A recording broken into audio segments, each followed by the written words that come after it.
This is REST publication. By REST, we mean real estate services and transactions. This is where we talk about real estate issues, more importantly relating to real estate investment and how to be able to achieve best return in terms of investment and to be able to know the nitty-gritty about real estate services. REST Publication is a subsidiary of REIS Academy, a center for real estate professional development in Nigeria. You are welcome on board. Today we'll be discussing about a very important topic, and that is project viability.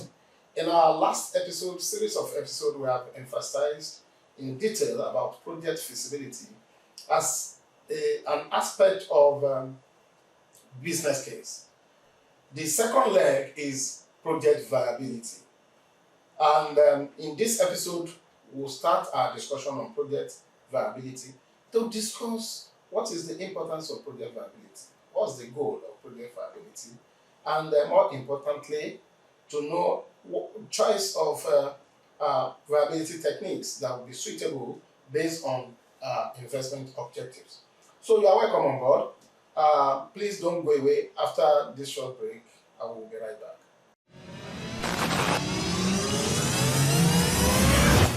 Welcome back. So before we went on break, I actually said we'll be discussing about project viability. What exactly do you mean by project viability?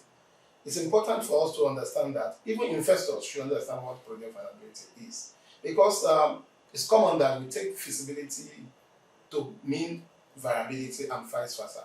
They are not the same thing and they are not synonyms. Feasibility, we have discussed that. Viability is actually a test of economic assessment.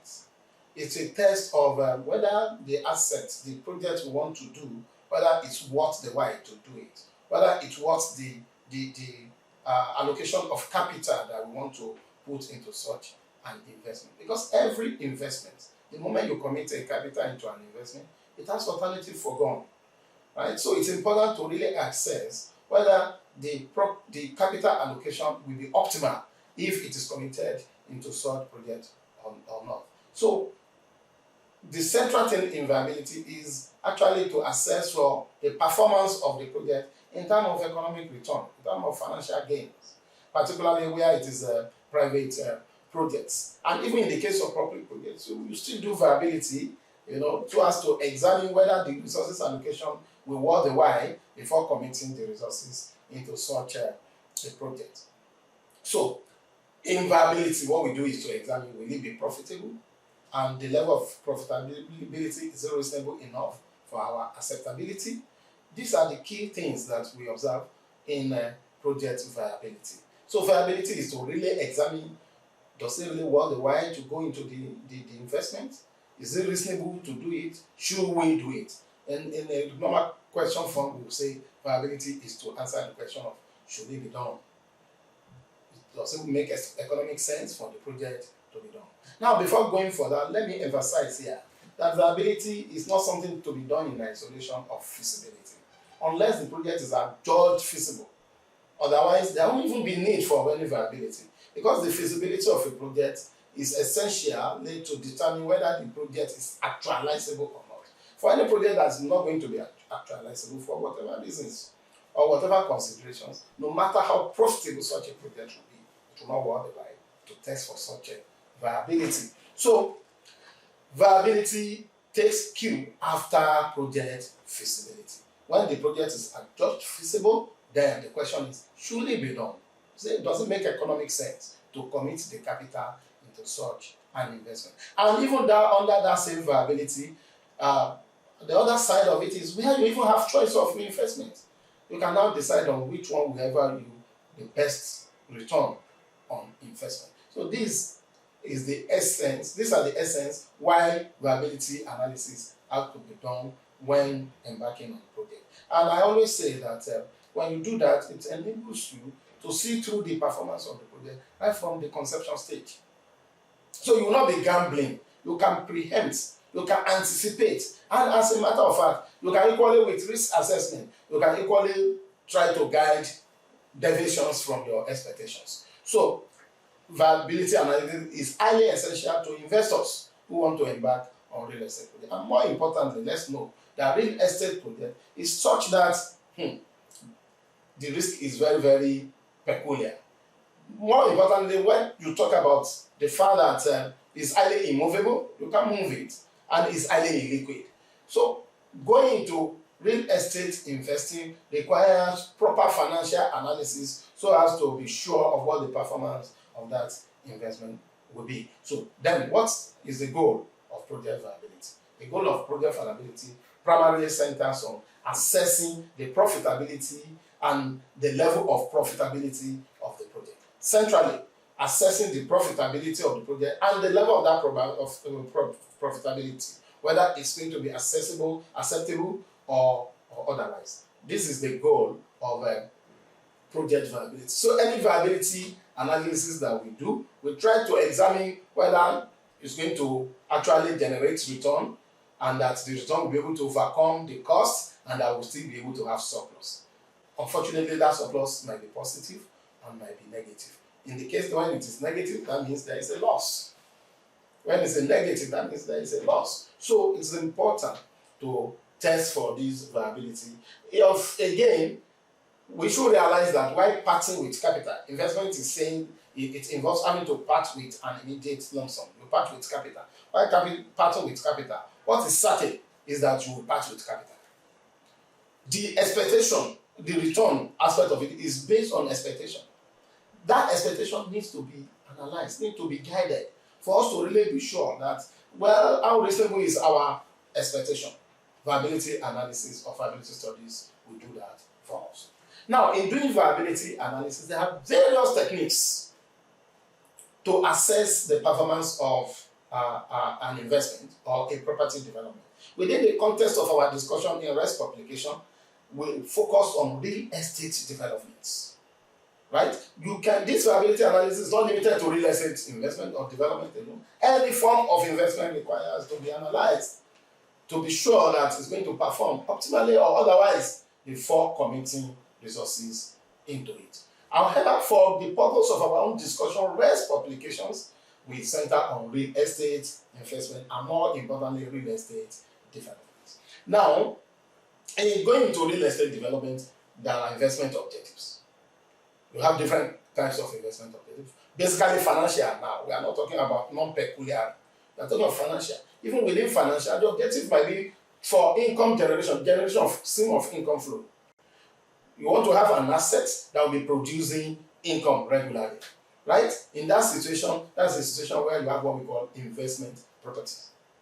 So, all real estate investment, not every real estate investment is actually an investment property, but definitely every investment property will be a real estate investment. So an investment property is a property investment held in the portfolio of the owner for income generation, where your objective or the objective of you as an investor is to be generating income. It will determine what forms of viability techniques to be used to appraise such. And again, you can have a case where the objective is for capital gain. You just want to build and sell, or you want to buy, refurbish and sell, right? Or you just want to trade. It's already built up, you buy, subject to premium, and you put it back to the market and sell off. In all these circumstances, we will have a case of different investment objectives. So the first one is where it is for stream of income flow. That means it's for rental income. The second one is where it is actually for capital gain. That means you just want to buy and dispose. Again, for capital gain, we equally take to where you do land banking in terms of speculation. Right? You acquire the asset, you keep it, and after you sell it off. It's equally under when it is for capital gain. So in the choice of viability techniques will depend on what investment objective is that the proposed investment meant for, right? Because viability is an ex-ante analysis. So you are envisaging, you are anticipating, you are expecting. You want to analyze, the level of expectations and correlate it with the reality of parting with capital. Okay. So where we have series of viability techniques, basically most of them that are contemporary, they are cash flow based, and some of them lend themselves readily to both objectives, a case of whether it is for capital gain or whether it's for a stream of income generation, while some are more peculiar to a case of when it is for capital gain. So we need to pay attention to this aspect of treatability of viability techniques based on investment objectives. Now, the investment objectives, there are some things that are very peculiar and normally necessitated by the investment objectives. Every investment, we have what we call development period. And in some cases, we can have holding period.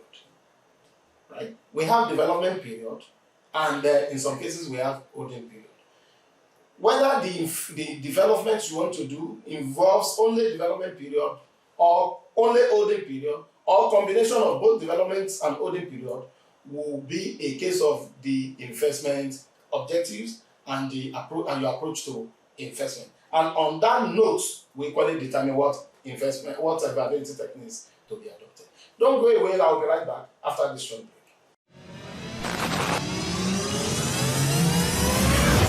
Welcome back. Before this short break, I was to discuss about development period and holding period. Okay?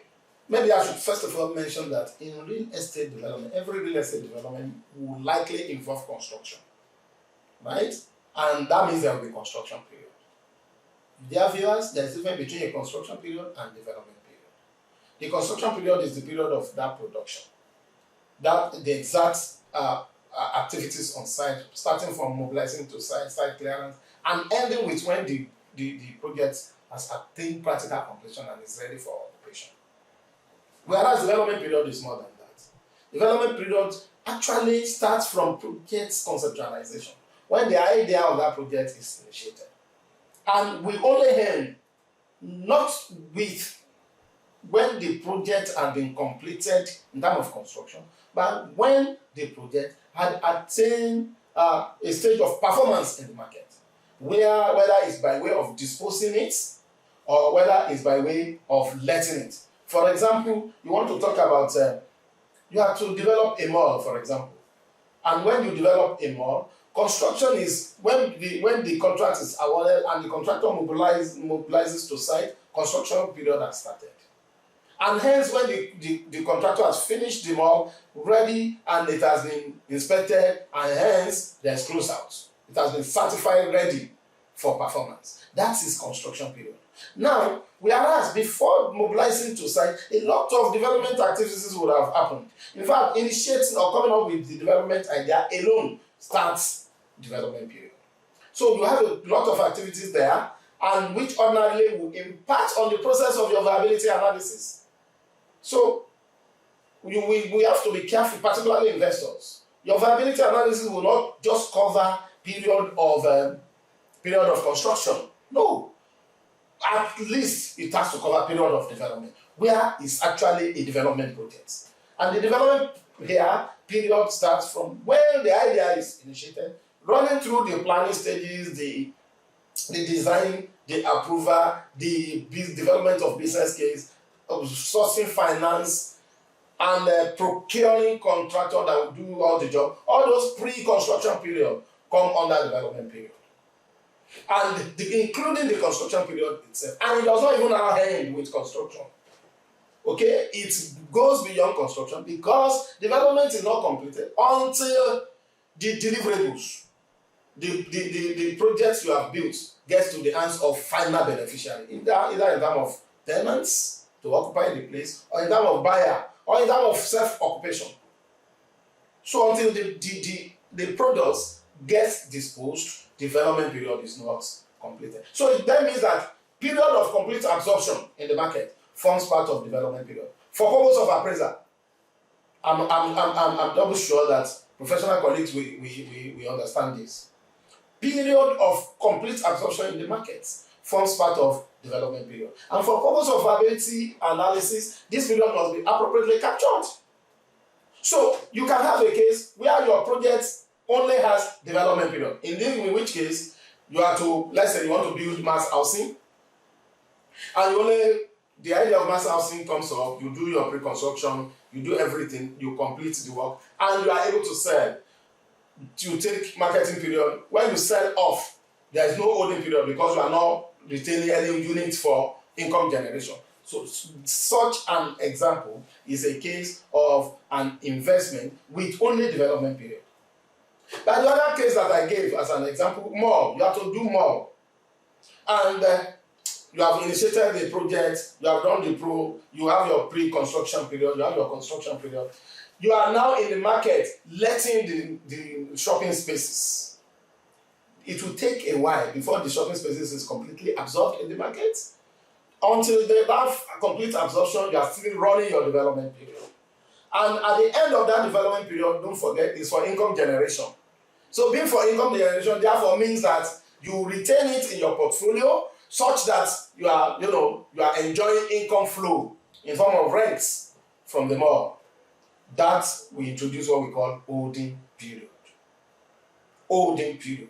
So holding period starts when development period ends. And you only have holding period for projects that constitute what we call investment property. Property meant or development meant for income generation. Those are the ones that have holding period. Now, you can have a case where you have an investment without a development period, and it will have holding period. How? The mall is already built, the developer wants to sell.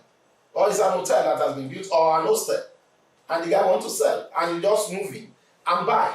So it forms part of your portfolio immediately and start performing.